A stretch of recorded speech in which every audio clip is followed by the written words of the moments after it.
So everybody is aware, we will be recording this session because we do post these afterwards. We're getting a lot of thank yous from people who can't attend live but are watching these sessions afterwards. So hopefully everyone's okay with being recorded. You're more than welcome to join via video. As we continue our discussion throughout the next hour, we will, you can unmute as well.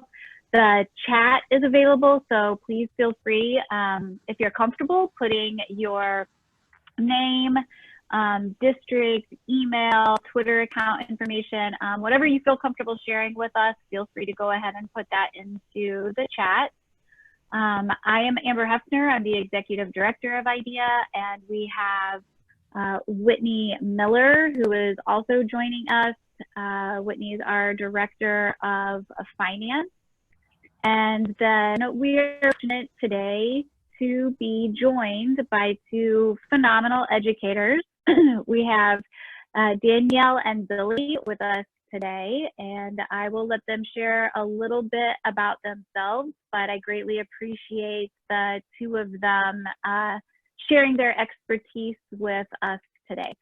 So Danielle, if you don't mind sharing a little bit about yourself, and the first question that we kind of like to ask as well, a little bit about yourself and how are things going right now in the role you have with your district. Okay. Like Amber said, my name is Danielle. This is my 7th year of teaching. I taught 2nd grade for 5 years, and this is my 2nd year teaching 4th grade. So I'm in the elementary world. I currently teach for River Trail School District 26 down in Mount Prospect.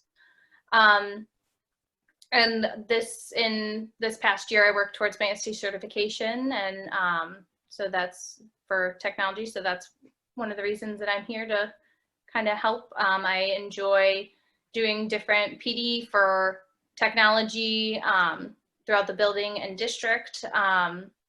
And then in terms of how things are going, they're going all right, just like everyone else. It's a balance for sure. I have a 7-month-old at home. And so my husband's a college football coach, so he is also home and trying to figure out work via Zoom, as we all are currently. So balancing work plus her and everything else is definitely take it day by day. But it seems to be going all right so far. I've been able to connect with a lot of my kiddos, so that's always super important and at least makes me feel good about how things are going and that they're doing all right. Great, thanks for discussing or sharing that. And one of the things that I'm going to want to discuss is how you're connecting with your students. That seems to be a hot topic. So next up, Billy, what do you have to share with us today? Hi, everybody. I am currently an integration specialist in the Winnetka Public Schools 36, North Shore of Chicago Public School District, and I'm building based, part of a facilitator role, part of a coaching role. I don't have my own core group of students, though. I work mostly with teachers in delivering professional learning, but also do a lot of co-planning, co-teaching, pushing into classrooms, and supporting all sorts of technology wants and needs at the building and in the district. We have 3 K4 buildings, and then everyone goes to the 5-6 building and 7-8 building.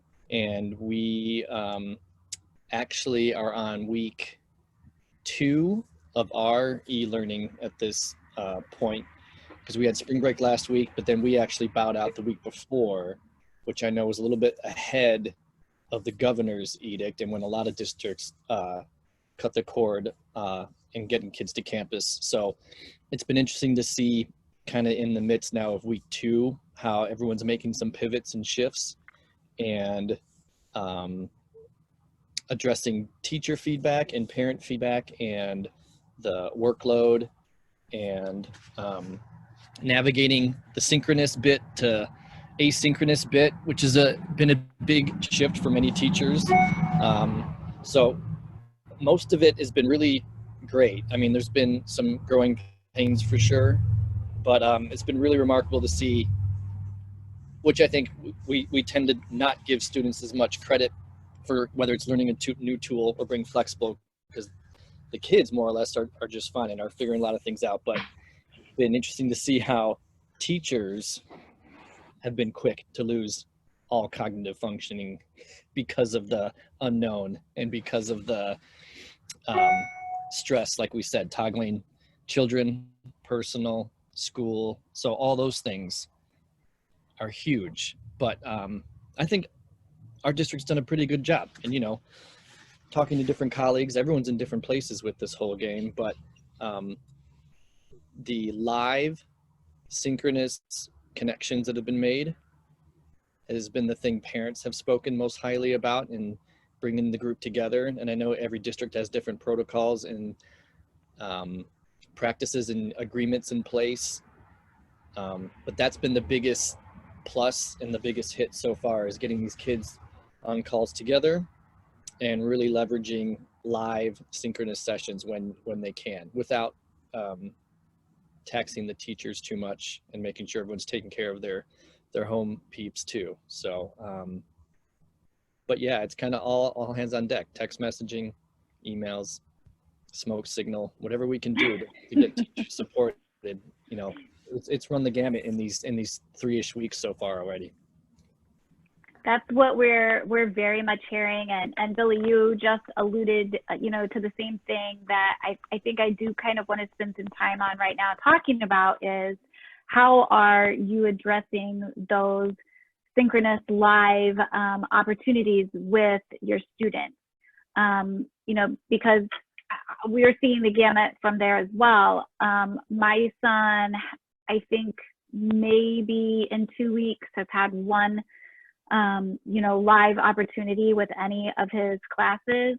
And my niece and nephew are in Texas, but they're spending 10 to 2 online every day. You know, so a huge gamut, you know, from what I'm seeing and what we're hearing as well. So can you share a little bit about the schedule maybe that your teachers are utilizing, the expectation your district has, and then the tools that they're using to connect for, you know, synchronous interaction?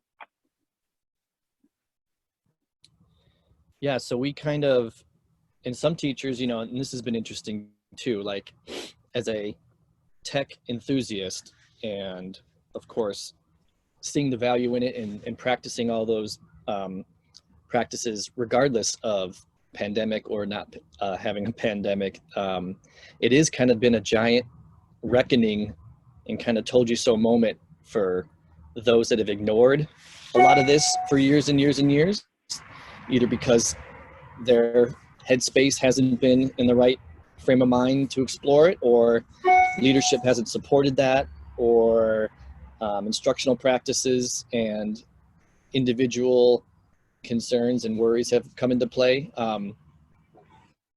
But so all to say is those that have some experience with some of these tools have been able to hit the ground running and explore different things like that, while those that are learning these tools new for the first time while in a sudden e-learning situation have really struggled. So we have some that just went right into it, started scheduling them, and then, you know, we kind of after week 1 hit the pause button and said maybe our attorney should take a look at a few things here too, and like, do we record the call, do we not record the call, do we set up recurring events in Google Hangouts so that link stays the same, or are teachers going to have to generate a new link every single day for every single live synchronous session, and then you're going to have Johnny's mom click into the Wednesday link when it's really Thursday. So these are all these different things that we've kind of navigated, but we kind of have the Hangouts Meet route, and we kind of have the Zoom route, which I'm sure we've all heard about. And, you know, there's been a lot of extra attention in the media with those platforms now too. But I also want to share Hangouts Meet has made some recent tweaks to their whole platform. So I don't have a handy link, but I don't know, we could share this, or a quick search would hopefully turn it up too. But they've added some scaffolds in place to help with the security and privacy of some of this too. But it's been amazing too how some go back and forth. Like some are all in on the Zoom platform because you have a private meeting room, you have that virtual meeting room. But then we hear some of these horror stories with Zoom bombs going on. I don't know if you've seen or heard some of this where people are jumping into meetings that shouldn't be there or somehow hacking into them. And then you're also introducing a brand new tool to teachers, to students, to parents remotely, which goes against everything you would ever see and hear about implementing technology. So it's kind of been interesting to see, but we've basically come to the decision, and with board approval and all the shenanigans that have to happen behind the scenes, that I think 4 out of the 5 days of the week, there's going to be live class meetings. So each morning, if you think about your traditional class meeting that you would have in class on campus, we're now hosting those as live synchronous sessions. And we're pretty much split right up the gut where 2 grade levels are using Hangouts Meet and 2 grade levels are using Zoom at the moment. So we're kind of having a little action research to see which platform leads to different pain points or successes at the moment. But we're also trying to be really mindful and cognizant of sibling situation at home with devices and things like that as well. So the scheduling purposes are huge for that. And I don't know if I can, Amber, if I had, like I have a schedule image, I don't know if that's worth sharing or sending to you or trying to share my screen, or if that would be worth. Yeah, if you can share it with me, I can upload it and then make sure that it goes out. Absolutely. That'd be great, Billy. Thank you. Mm-hmm.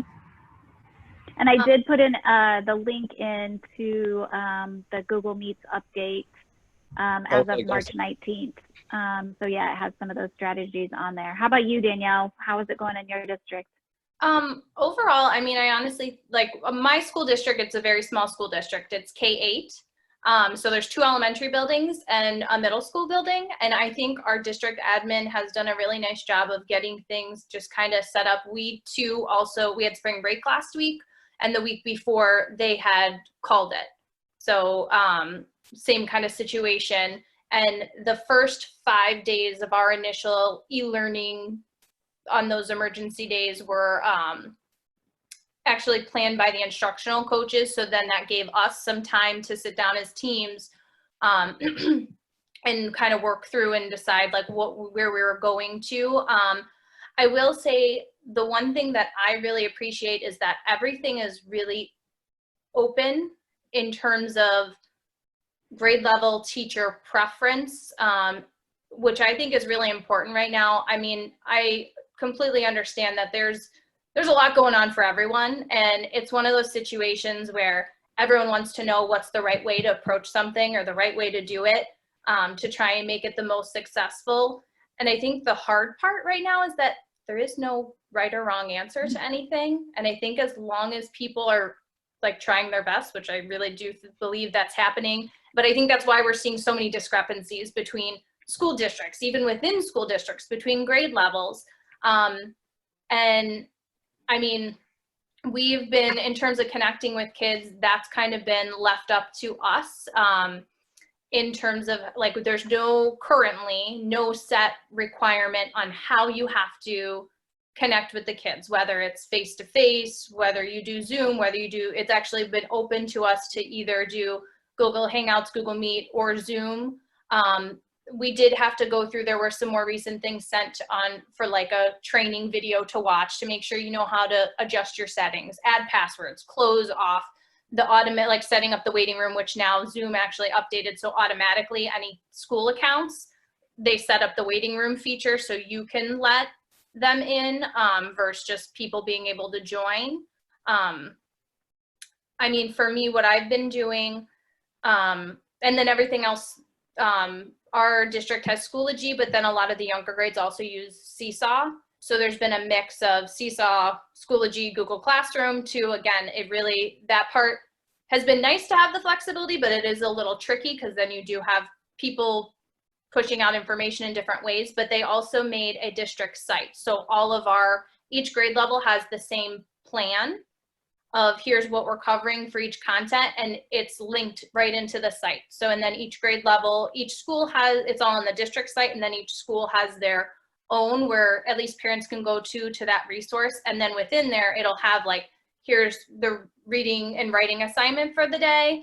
And then it has like, it might say like, Mrs. Butt's class, go to Schoology to complete this assignment. Because then the teacher then has the autonomy to post in the work how would be most appropriate for their kids, because everyone might have done something a little bit different way. As you were kind of alluding to, Billy, there's different people who have different tech comfort levels. And I mean, just like anything else, even if any of us were trying to teach something, even with the same technology, I'm going to do it differently than you are, because we're all different. All of our kids are different. So having that flexibility has been nice.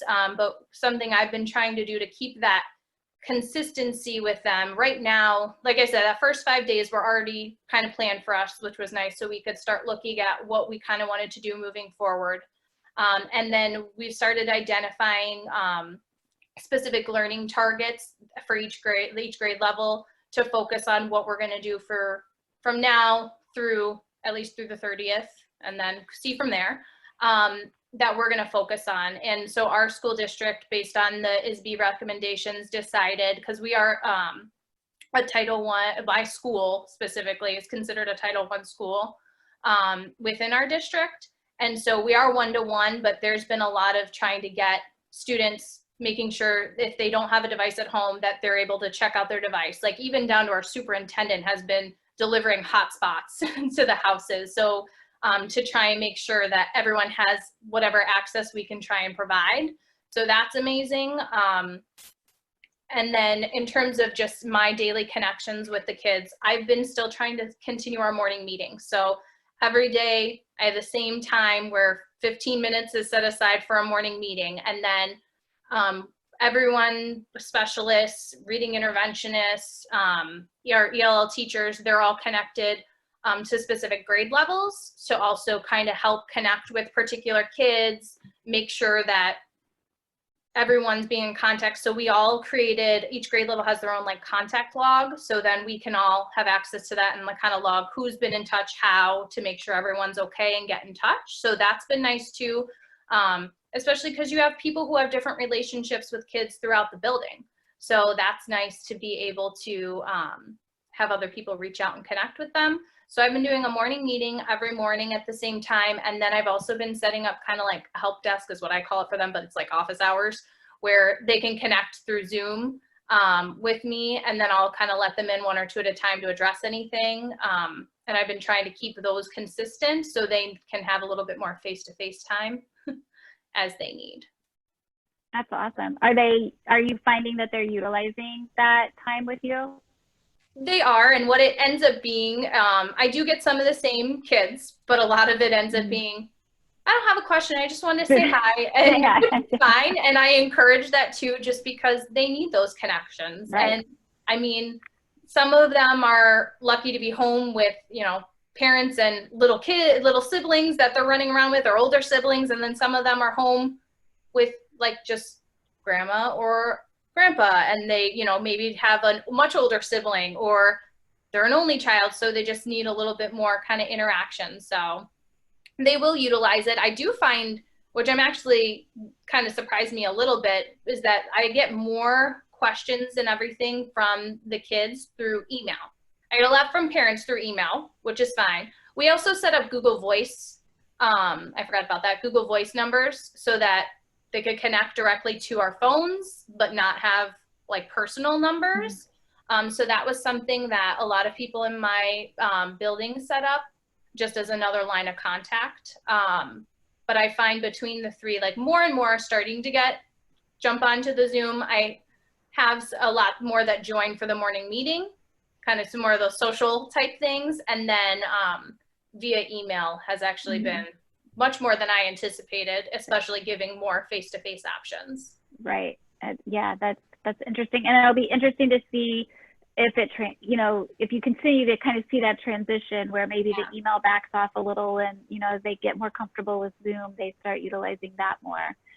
But Danielle, did I understand you correctly that you did mention that you do use Schoology? Yes.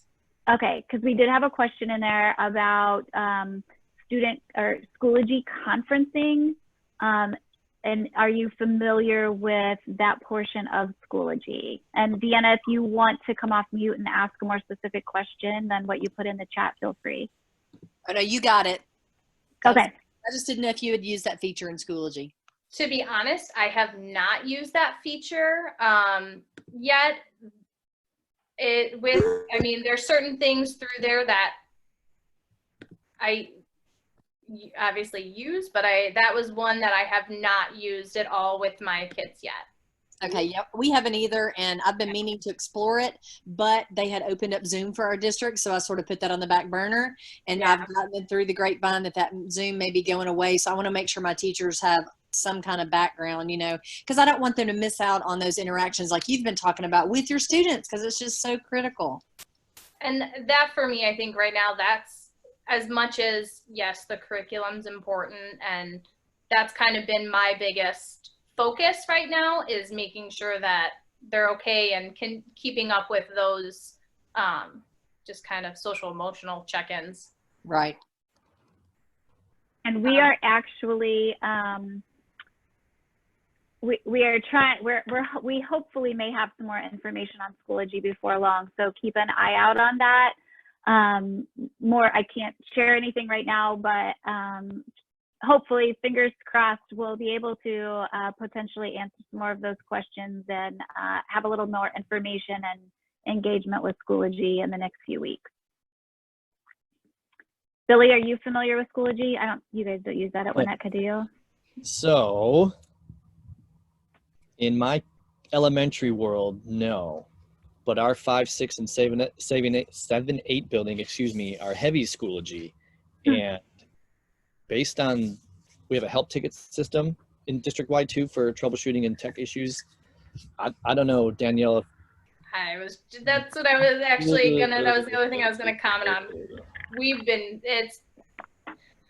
It's been a struggle, I will say. Like, Schoology was something new that the district started last year. And so I was a very big, personally beforehand, classroom user and using Google Classroom, and I tried, because with the older ones I was like, okay, transition them, this is what 4 or what 5, 6, 7, 8 use, all of that. But what I'm finding a lot lately, and I know everyone under the sun is trying to make use of these platforms and figure out what works, it is down a lot. Like, I just saw on, I think it was on Twitter or something, but a bunch of posts yesterday in particular, and they were putting out a lot of, we're so sorry, we're working on this. And I do think those are clearly unique situations. Yes. I mean, to be honest, I don't know about anybody else, but even just like my cellular connection and I feel like it has been so different just this last week. So I'm sure that the traffic is nobody prepared for the traffic that we're getting. And that's kind of the twofold part of it, because it's like, I think you're trying to set up these things and you have all these things that, okay, here's this, here's that, and then they can get into it and then they can't, and then they can get into it and then they can't. Once they've opened the assignment in Schoology, I can at least, then it's in my drive, like it makes their copy in my drive, so I can reshare it to them that way at least. But if they hadn't opened it and can't get to it when there's the technical issue, I've just been telling them, hey, give it 10 minutes, go take a break and come back. But yesterday in particular was definitely hard. Today it's been a little bit better, but I mean, again, I think that goes back to, it's hard because you want that quick fix. And so it's like, okay, I can at least do this. And then it's like, and just kidding. So that I think has been a little bit of a struggle. But I think you're exactly right, Amber. Anything will be, because everything is on overload, just like we're all on overload with it. Right. So. Exactly. Well, it brings me back to my old director of technology days, when we were first, making the transition to rolling out Chromebooks and devices, and we were updating, even just our Wi-Fi access. You know, and it reminds me of those days of, you know, hey, we're in this transition, the Wi-Fi is going to be better, we promise, but, you know, plan for no internet, you know, at some points during your day. So yeah, I definitely think that that's a you know, situation we're experiencing right now as well. I'm telling you, the other day I felt like I was back on dial-up with my internet connection. So, but, and I mean, to be honest, and I know I don't think we have anybody on the call today, but we were on a call the other night, and, you know, we were talking with districts who have 50 to 75% of their students don't have internet access, you know, outside of maybe a cell phone. You know, so we do have to have contingencies in place for those without access as well.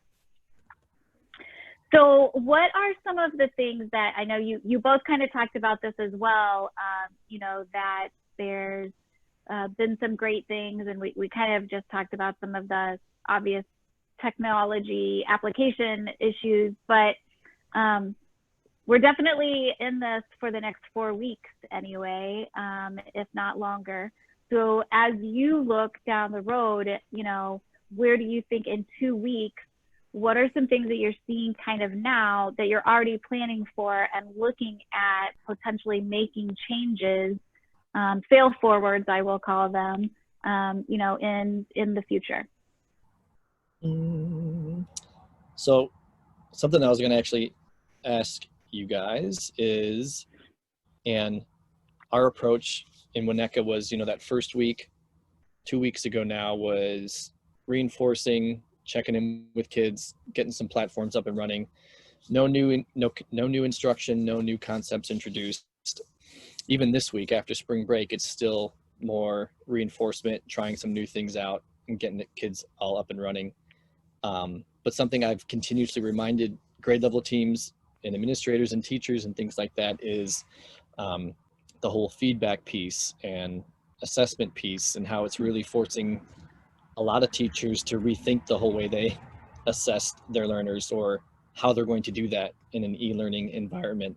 And parents are also starting to ask about it, saying, you know, we're very thankful that our kids aren't getting blasted with busy work or things to just complete and turn in, but they want feedback, especially for writing tasks and assignments. So how are we going to be giving feedback to kids that's meaningful and actionable, and it strays away from that busy work? Because again, that's teachers that weren't doing that using platforms and technology on a regular day are now all of a sudden going to have to be really pushed out of their comfort zone to look at ways to provide meaningful and personalized feedback to students on the work they are doing. So that's something that, as new instruction is going to be introduced in the coming weeks and days, part of these, we have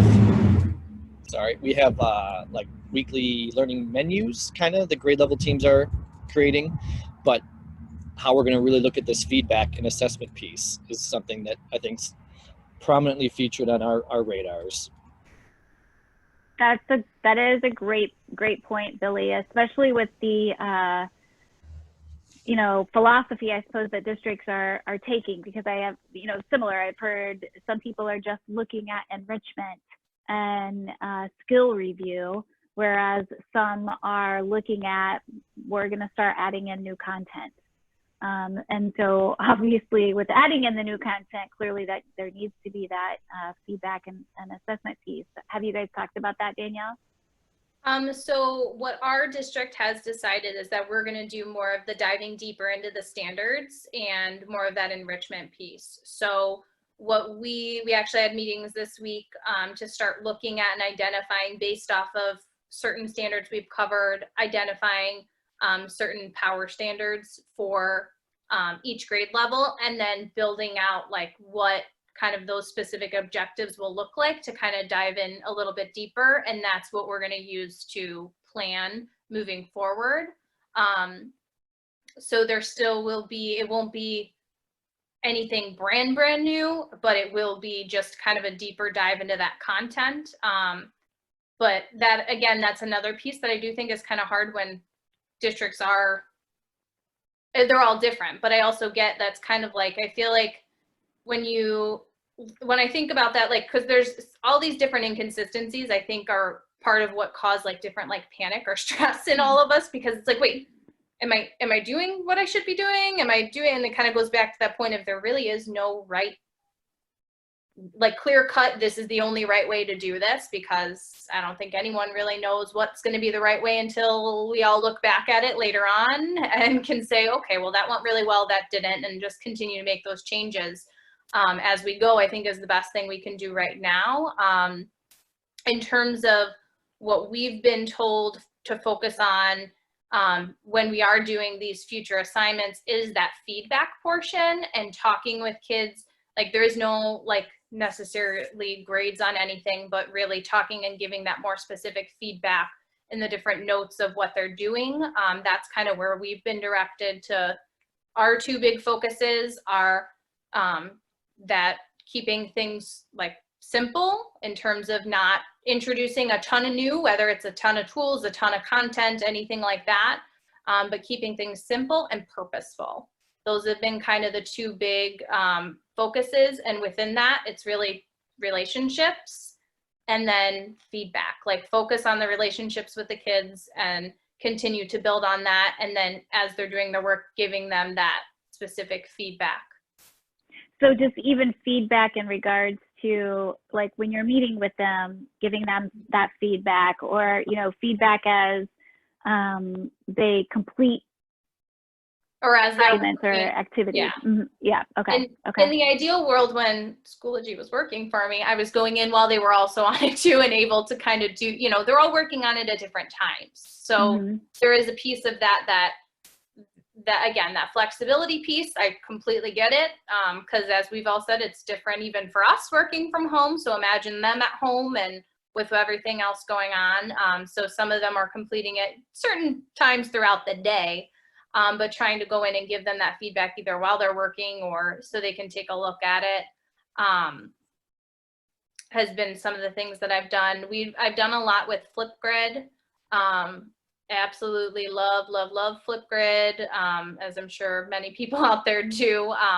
And the fact that you can now do your screen sharing on Flipgrid, it's a new feature they added. I think that'll be a huge game changer just moving forward. I even saw something on Twitter the other day with Flipgrid where, because you can insert the photos into your video while you're recording, and so someone suggested like inserting like a picture of an anchor chart. So thinking about those schools that are continuing to teach or need to show example or model something, like you literally have a little picture right there with you of that like anchor chart while you're talking, and they updated it with the 10-minute time slot, so you can do like a 10-minute mini lesson in like a short, or in like when you upload or when you're setting up the lesson, putting that in as one of like your topic focuses, you can make that a video of you and still link in articles or websites or something you wanted them to be able to access. That is interesting. So I had heard about the screen sharing part, but I didn't know about the integration of the picture. That is very cool. I can't take any credit for that. I saw it on Twitter. Somebody had posted a tutorial of it, but essentially like one of the tools when you're recording, you can add an image. So they just made an anchor chart and saved it as a JPEG. And then you're able to upload it into the document, because you can upload a document into Flipgrid, but if you upload it, you also don't see you. So if you save it as a picture though, you can upload it as a picture. Fabulous. I love that. And I will tell you, Flipgrid continues every single session we have, no matter what. I don't think we've had a session yet where Flipgrid hasn't been brought up. Yeah, it's fantastic. Yeah. And the kids love it, and they know, I mean, and it's something that I know obviously kind of no to start a new tool, but if you're going to pick one thing to start, if you don't have something, I would suggest you start with that. Because it's easy for the kids, they pick up on it, it's fun, it's engaging, and you're able to do a lot with it. Billy, do you have anything to share on Flipgrid? Yeah, I was going to mention, don't forget that they have their whole feedback piece in there too with Mhm. customized basic rubrics too. So just piggyback off what I was mentioning about the whole feedback piece coming up quickly for my district, something like that has it all embedded where they don't have to have Can you talk about that a little bit more? Because I'm not sure I'm Mhm. familiar with the rubric piece in Flipgrid. Yeah, you have to, within the topic settings, right? So at a high level, you have a grid, which might be a classroom or a period for secondary ed.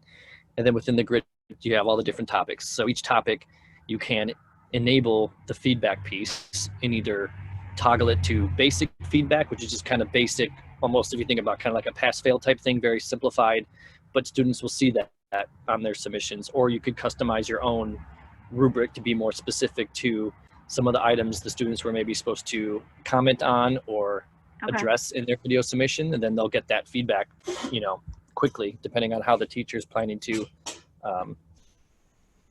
moderate their video submissions. But a lot of teachers that haven't adopted a platform for delivering content, something like Seesaw, and it's interesting, some are saying, I'm trying to push more low-tech or analog stuff for e-learning. But what's quickly happened, and again this week, just on Monday and Tuesday, is first of all, not everyone has a printer, not everyone has ink. I mean, to be just printing off heinous worksheets or things like that at home, also something to be wary of. But when you're having students do some analog work or filling out graphic organizers or T-charts, what's happening is the parents are now taking photos of these and just emailing them to the teacher, like, okay, here's this chart, like, now what? So this teacher literally panic emailed me saying, I'm getting, this is one assignment for one task on one day, and had 30 odd emails from parents with attachments of, broken JPEGs, images that were blurry, that were not rotated right. Here's the thing you want our kids are doing now what? So quickly, that's now turned into this conversation about Flipgrid, and let's get just a basic rubric going so you can quickly scan through what they're submitting and sharing, and then they know how they're doing right away. You eliminate that whole just bogus vicious cycle of emailing attachments, downloading them, do something with them, and how's that teacher even going to provide feedback on those? Right, like the pre-Google Classroom before they remember when it first came out, and then you'd get bombarded with all the emails from each individual student. And if you're a high school student or teacher, you have 150 students. No, forget it. Yeah. Oh my gosh. Yeah. That's a cool suggestion, though. That's very interesting. We should. We might have to at some point plan a Flipgrid training webinar. And not everything needs to have a rubric. Some teachers kind of came to this e-learning thing because initially with the state, and as they've clarified some of their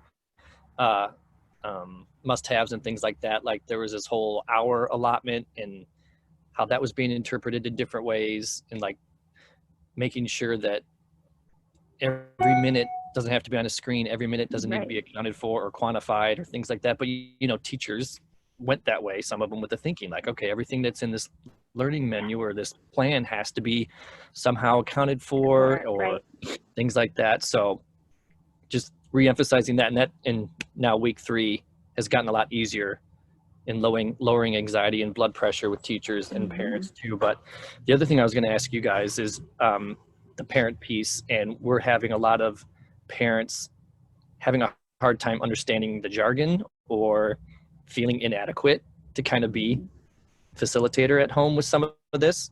And again, it's more little learners, elementary, but just bringing the importance that there needs to be more kind of screencasts or exemplars coming from teachers to kind of accompany some of the tasks students are being asked to do, because the parents are kind of unsure with the instructional practices side of things too, when they see this learning menu and they go into an ELA activity and they're kind of not quite sure with the terminology and the teacher jargon side of things. So that's been pushing teachers into new territory for maybe, again, what wouldn't be ideal in the classroom and more student-centered, but really having to be more explicit in anything we're asking them to do during this e-learning has to be purposeful and explicit. And how screen recordings can really help get us there. Yeah, no, I would say, I think, especially if you're moving into anything that's new. Yep.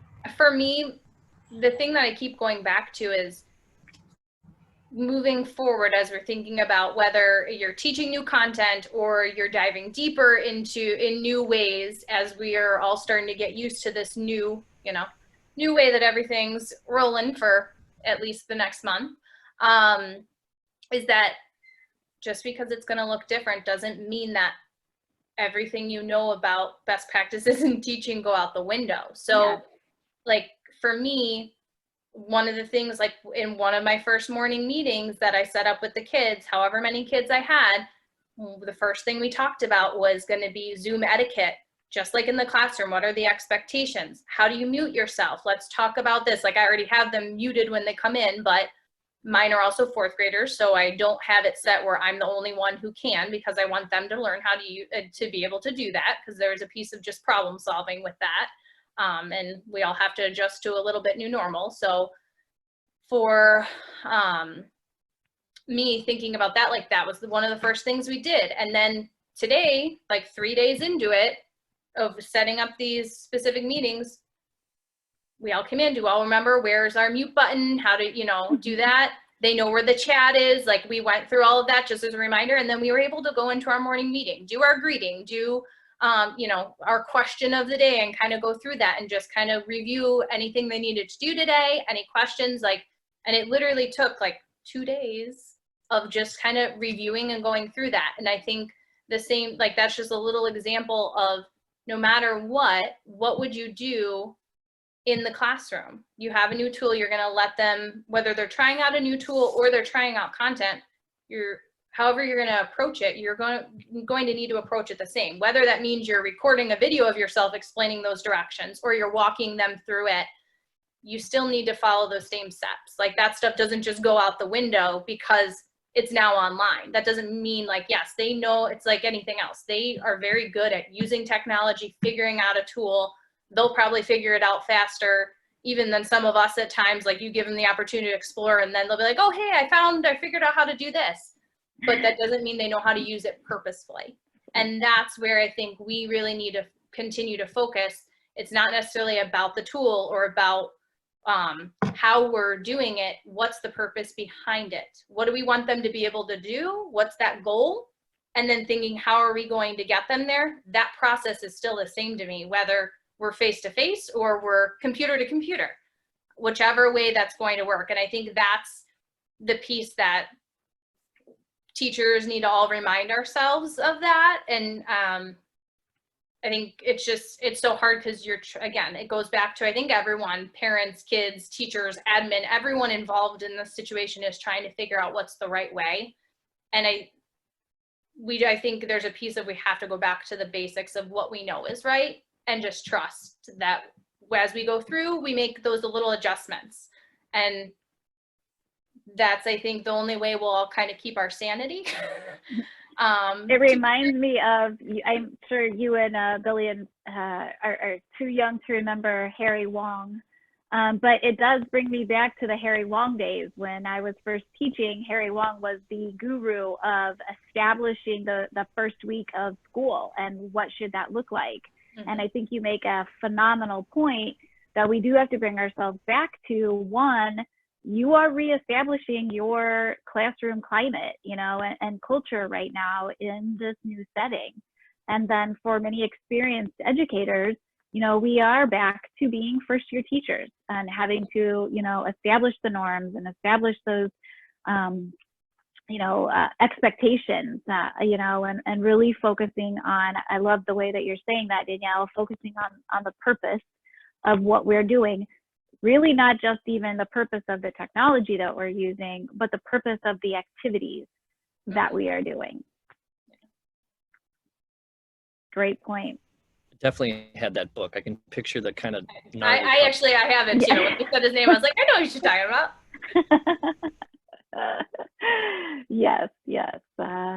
Days of old, but funny that it still comes back and has a purpose in, you know, what we're doing today. Oh, wow. Kevin just posted in the chat window. Kevin is in Indiana and their governor just closed until the end of the year. A lot of states are doing that. Yeah, I was on a call with the executive directors, and several of them are talking about that as well. That it's starting to occur in their states. So, wow, thinking of you, Kevin. And yesterday, I live in the Central Illinois area, and Peoria Public Schools is the large district in our area, and their superintendent said, "Be prepared for us to not come back this school year." So I have a feeling we'll be there with you in a while, Kevin. Yeah, I would not be surprised either. Yeah. With that being said, we have about 10 minutes left. So I want to make sure, I know Deanna had to pop off back and forth between meetings, but William and Kevin, if there is anything specific that you wanted us to chat about or had questions about, please feel free to come off mute and or put it in the chat window. But we will be continuing to offer these open sessions throughout our time together, whether that be through the end of April or beyond. So I really appreciate Danielle and Billy's time with us today. We are recording it. We will put it out. And I may be getting a hold of the two of you about some Flipgrid stuff, because I really think that that's something that, again, it's been brought up every single session that we've had. So maybe we could put some things together to offer some support on that as well. For sure. All right. Well, Danielle or Billy, do you guys have anything else to share, or any thoughts to leave us with? I guess so. Go ahead, Danielle. Go ahead. Ladies first, Danielle. Good timing on that. But I mean, I would just say, continue to chug along. I mean, I think as with anything else, it's just a new way, a little bit more fast paced of trying things out, but continue to try and make those changes. I think Billy talked about that a little bit earlier, like continue to adjust and make changes as you see. If things aren't working, don't be afraid to make those little changes to help make it better. Again, I think trying to continue to know that you are, just continue to do what you're doing and be there for the kids. I think those are just some of the biggest things. And again, I'm going to say that word purposeful, because I think that's so important. What's the purpose behind what you're doing? And I think that's where we'll get more kids engaged. If we all feel there's an actual purpose behind the things we're putting out there, it'll transpire into anything else. Absolutely. And I will add to that from a parent perspective as well. You know, as a parent whose, you know, son is going through this, I'm asking myself, what is the purpose of that activity, or what is the purpose of that assignment? So I'm going to pick up on your purposeful word and start using it more often as well. Thanks, Danielle. How about you, Billy? Yeah, I would just beg that we don't scan worksheets, drop them in to a digital fill in the blank. If anything, I hope it might be a catalyst or motivating for teachers. And I know a lot of this falls on to like the coaches or the facilitators or department chairs or things like that, but how we can really take advantage of this and maybe find even new ways to make sure kids are still collaborating and really trying to find other ways for them to flex those 4C muscles, even if it's in a remote environment. And I think you definitely can, but I would hate for this to turn into just kids in their own isolated silos in their bedrooms or in their parents' offices, kind of cranking through sit and get type of work.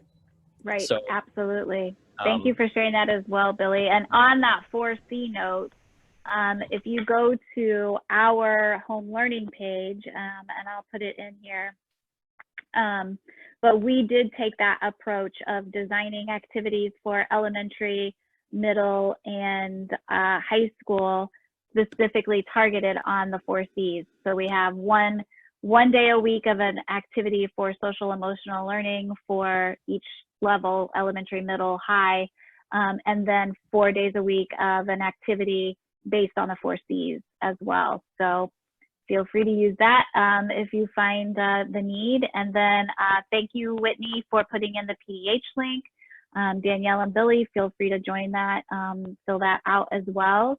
But she put the link in there for an hour of professional development as well. And I cannot wait to recap this session because very full of passion. So big admiration, Danielle and Billy, on your passion and dedication to your staff and students, and to sharing that with our educators of IDEA as well. So thank you both very much. And again, reach out if anyone has any questions or any specific content that they would like for us to develop and create and share out. We're happy to do so. And we will be in touch. If you guys need anything, let us know. Awesome. Thank you so much. All right. Thanks, Danielle. Thanks, Billy. Bye. Bye. Bye.